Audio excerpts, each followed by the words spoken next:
पहले डायरेक्शंस पढ़ ले रहे हैं। These questions sentences are given with the blanks to be filled with the appropriate word are chosen from the alternative suggestion।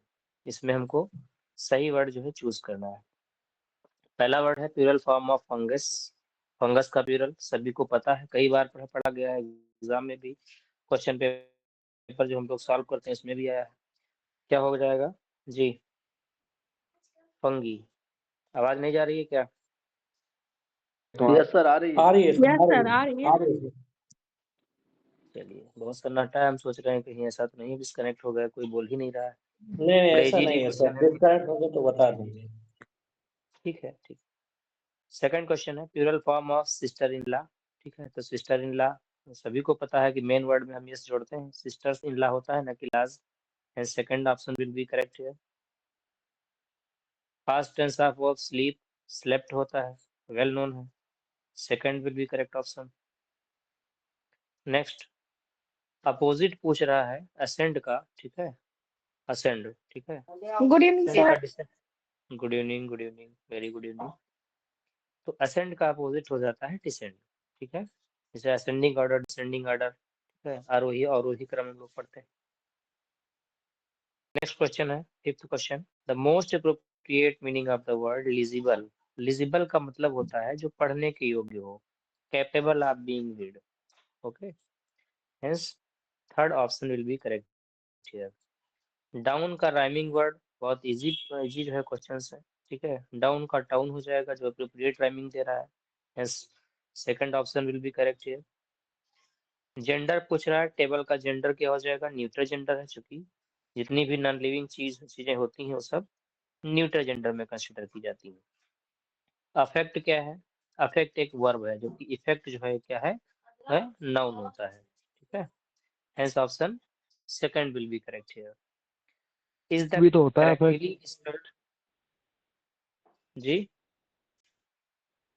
क्या verb और बोल रहे नाउन हैं? दोनों होता है, वर्ब और नाउन दोनों होता है ना। इफेक्ट नाउन होता अफेक्ट है।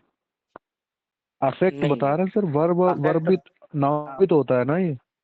अफेक्ट वो नॉन इफेक्ट इफेक्ट नाउन होता होता है, नाउन इफेक्ट होता है, अफेक्ट नहीं होता है। ठीक है,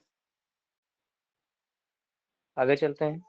the correctly spelled of the following among the following word वो क्या हो सही है, जाएगा? दो रेगुलर और कमीशन दोनों सही है। हाँ, दो, बिल्कुल दोनों उसमें सही है, इरेगुलर भी सही है और कमीशन भी सही है।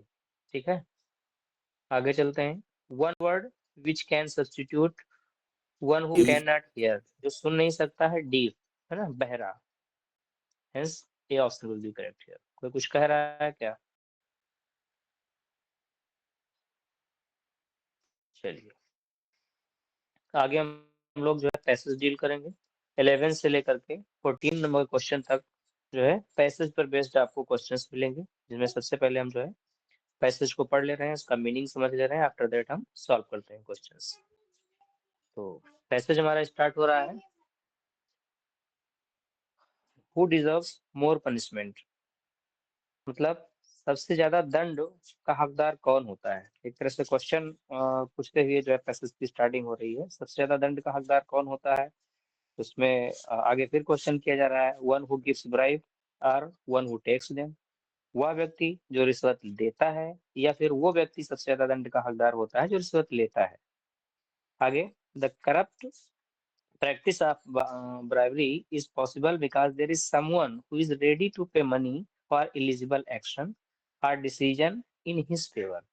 मतलब the corrupt practice of bribery is possible, जो भ्रष्टाचार का जो मतलब जो है रिश्वतखोरी का जो प्रयास है, भ्रष्टाचार है, भ्रष्टाचार जो रिश्वतखोरी है, ये संभव है क्योंकि someone who is ready to pay money, मतलब कोई भी व्यक्ति जो धन देने के लिए तैयार हो जाता है, अर्थात रिश्वत देने के लिए, पैसा देने के लिए तैयार हो जाता है, फॉर इलीगल एक्शन, जो अनुचित कार्य होते हैं उनके लिए, अथवा डिसीजन इन हिज फेवर, अथवा अपने पक्ष में फैसला करवाने के लिए रिश्वत देने के लिए तैयार हो जाता है। आगे कहता है, otherwise how can one demand a bribe, अन्यथा अगर ये व्यक्ति इस तरह से रिश्वत देने के लिए तैयार न हो तो कोई व्यक्ति कैसे जो है रिश्वत की डिमांड कर सकता है। The bribe giver tempts other to be corrupt and thus demoralize our national character। जो रिश्वत देने वाले व्यक्ति होते हैं वो दूसरों को उकसाते हैं इस भ्रष्टाचार के लिए, और इस प्रकार से जो हमारा राष्ट्रीय चरित्र है वो बर्बाद कर देते हैं, ठीक है, बर्बाद हो जाता है। A bribe giver is generally moneyed and influential। जो ब्राइब गिवर होते हैं मतलब जो रिश्वत देने वाले लोग होते हैं सामान्यतः वो धनवान व्यक्ति होते हैं और प्रभावशाली व्यक्ति होते हैं। While on the other hand, जबकि दूसरी तरफ one who demands bribe, जो ब्राइब की डिमांड करता है मीन्स की जो रिश्वत की मांग करता है, डज सो, जो व्यक्ति ऐसा करता है because of his poor circumstances and compulsion. वो क्यों करता है ऐसा? क्योंकि उसकी कुछ जो है ऐसी दयनीय स्थितियां होती हैं, ऐसी परिस्थितियां होती हैं और ऐसी जो है मजबूरियां होती हैं जिसके कारण से ऐसा वो करता है। Hence one who gives bribe, इसलिए क्या बताया गया है कि वो व्यक्ति जो रिश्वत देता है should be awarded more severe punishment, ठीक है, उसको सबसे ज्यादा दंड का मतलब जो है दंड का हकदार होना चाहिए, मतलब सबसे ज्यादा दंड उसी को मिलना चाहिए। Because he exploits the weakness of the poor, क्योंकि वो गरीब व्यक्तियों की कमजोरी को एक्सप्लॉइट करता है, मतलब उसका शोषण करता है, ठीक है। गरीब व्यक्ति वहां तक नहीं पहुंच पाता है, लेकिन अगर वो पैसे में सक्षम है तो अगला व्यक्ति पैसा दे करके उस चीज को हथिया लेता है, उस पर अपना कब्जा जमा लेता है। कहने का सेंस ये है। अब हम लोग आते हैं क्वेश्चन नंबर 11 पर, जो इसी पर बेस्ड है। The author feels that practice of bribery is there because there is a willing bribe giver, ठीक है, क्योंकि जो ब्राइब गिवर है उनकी इच्छा होती है ना, तो ये चीज क्या है, ट्रू है। ऑथर जो है फील करता है जो ब्राइब की जो प्रैक्टिस है वो इसलिए होती है क्योंकि जो ब्राइब गिवर होते हैं उनकी विलिंग होती है ना, इच्छा होती है। आवाज आ रही है हमारी? जी sir. Yes sir, yes sir. One who according to the author, लेखक के अनुसार कौन, who is more responsible for bribery among the following, bribery के लिए सबसे ज्यादा जिम्मेदार व्यक्ति कौन होता है, जो ब्राइब लेता है, देता है, या फिर जो विटनेस होता है इसका। ब्राइब गिवर को जो है राइटर ने माना है। ब्राइब मतलब जो रिश्वत देने वाला व्यक्ति होता है वो ज्यादा सजा का हकदार होता है, गलती सबसे ज्यादा उसी की मानी जाती है।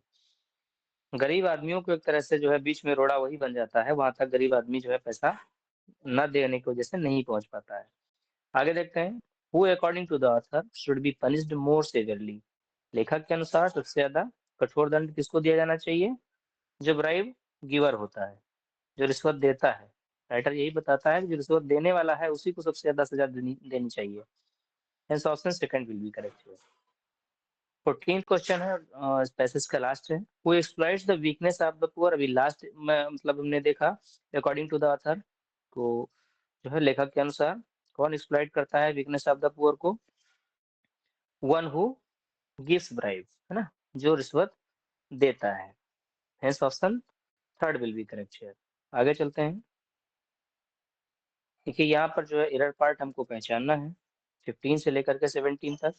इसमें 15 नंबर क्वेश्चन है, my Elder brother and sister help helps me, help नहीं, हेल्प होना चाहिए, हेल्प्स नहीं होगा क्योंकि यहाँ पर दो अलग अलग नाउन जो है एंड से जुड़े हुए हैं। सिंपल सी बात है, तो यहाँ पर सिंगुलर वर्ब आएगी, ठीक है, सॉरी प्लूरल वर्ब हेल्प आएगी ना कि helps. Sunil is a best student, अब यहाँ पर आ का यूज नहीं होगा, ठीक है, यहाँ पर द का यूज किया जाना चाहिए था, the best student in our class. Hence option second will be correct here. यहाँ पर भी सेकंड ऑप्शन होगा, ठीक नहीं लगा था। आगे चलते हैं 17, he found the house without any difficulty and knocked at the door, ठीक है, यहाँ पर जो है ये सेंटेंस ग्रामेटिकली करेक्ट है, hence no error, fourth option will be correct here. Question number 18 में क्या कह रहा है, in these sentences choose the most appropriate word from the given in alternative, fill in the blanks। he is going to remain here, you come, तो since you come भरा जाएगा, ठीक है, since you come। टिल होगा sir. लगना चाहिए। हाँ till होगा। टिल का यूज किया जाएगा, बिल्कुल टिल यू कम होगा। समय की बात यहाँ कही जा रही है तो कंजक्शन जो है टाइम डिनोटिंग कंजक्शन का यूज किया जाएगा, टिल ही सही होगा एग्जैक्टली। फेट स्माइल्स, ठीक है, हिम ऑल हिज वेंचर्स, तो फेट स्माइल्स, स्माइल्स इसके साथ में क्या लगेगा, सभी ऑप्शंस जो है दिखा दे रहे हैं, 1 मिनट, ठीक है, क्या हो जाएगा, अपॉन स्माइल्स, या ऑन। स्माइल्स, हाँ smiles upon upon, smiles upon. Fourth option भी सर करेक्ट। इसमें ऑन भी हो सकता है ना, ऑन भी हो सकता है क्या? नहीं नहीं, Upon ऑन नहीं होगा, अपॉन ही होगा, ऑन नहीं ऑन होगा। हो जाएगा सर। हमने पढ़ा है कहीं कहीं ऑन दिखा रखा है। नहीं, अब ऑप्शन फेट नहीं है। स्माइल्स अपॉन का यूज जो है अप्रोप्रिएट है, देख लीजिएगा फिर से, अपॉन जो है appropriate. Government is planning to set up, ठीक है, family welfare centres for slum in cities. Set up लगेगा, सेटअप करना चाहती है ना, लगाना चाहती है। Hence option A will be sir set out होता है, set out means set out हो जी। सकता है, सेट आउट नहीं नहीं नहीं, हो सेट सकता आउट है, क्या सेट है, आउट। गवर्नमेंट जो है प्लान कर रही है किसी चीज को सेटअप करने के लिए, मतलब स्थापित करने के लिए, है ना, फैमिली वेलफेयर सेंटर को। सेट आउट कैसे हो जाएगा? ठीक है, आगे चलते हैं। She had to illness in order to avoid going. अब यहाँ पर चार ऑप्शन है, पेंट, पेन और पेंट। ठीक है, तो यहाँ पर जो है जो पहला वाला फेंट है, हाँ, ऑप्शन जो है हमारा फेन होगा, FEIGN बी ऑप्शन इसका। हाँ, इसका मतलब होता है बहाना करना। क्या होता है? बहाना। ठीक है, जबकि ये जो FEINT फेंट का मतलब होता है बुलावा, बुलावा। दूसरा जो फेंट है इसका मतलब बेहोश होता है, ठीक है, सबको पता है। और जो तीसरा फेन दिया हुआ है इसका मतलब होता है प्रसन्नता पूर्वक,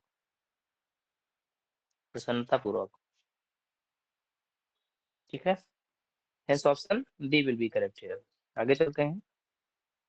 Jones is a member of our, क्या हो जाएगा, काउंसिल, हमारे सभा का मेंबर है। दूसरा काउंसिल जो लास्ट में दिया हुआ है काउंसिल, इसका मतलब वकील होता है। Hence option B will be correct here. Question number 23, all orders must be confirm to. ठीक है, जो मतलब काउंसिल के है, अनुरूप होना। COUNSEL काउंसिल वर्ड जो है वो वर्ब है ना, ये काउंसिल नाउन है। नहीं, नाउन वर्ब की बात नहीं है। काउंसिल का मतलब सभा होता है और उसका मतलब वकील होता है, वो तो अलग अलग सेंस में, वर्ब की बात नहीं है, समझ रहे हैं? सर डी का मतलब मैं डी का वो वर्ब में आएगा इन माय ओपिनियन। ये डी जो COUNSEL काउंसिल। काउंसिल, काउंसिल जो है यार काउंसिल, जो होगा ठीक है, ये काउंसिल परिषद परिषद होती है और ये काउंसिल एडवोकेट होता है। वो काउंसिल परिषद होती है, दोनों नाउन, सभा हाँ, कह ये सकते दोनों हैं। नाउन है। ये एडवोकेट होता है। हाँ काउंसिल, ये ठीक तो है, परिषद होगा दोनों CIA। नाउन, दोनों नाउन है। All order must be confirm to. Confirm to का जो है मतलब मीनिंग क्या होता है, के अनुरूप होना, ठीक है, किसी चीज के अनुरूप। Hence option B will be correct है। आगे चलते हैं। Speeding car man in this morning, knockdown, है ना, हम लोग पहले से परिचित हैं, नॉकडाउन, टक्कर मार देना। और लास्ट क्वेश्चन है, auditor was asked to account, तो चेक द अकाउंट होता है, अकाउंट को चेक करने के लिए। Hence option B will be correct. तो इस तरह से 25 क्वेश्चंस पूरे होते हैं। इसमें अगर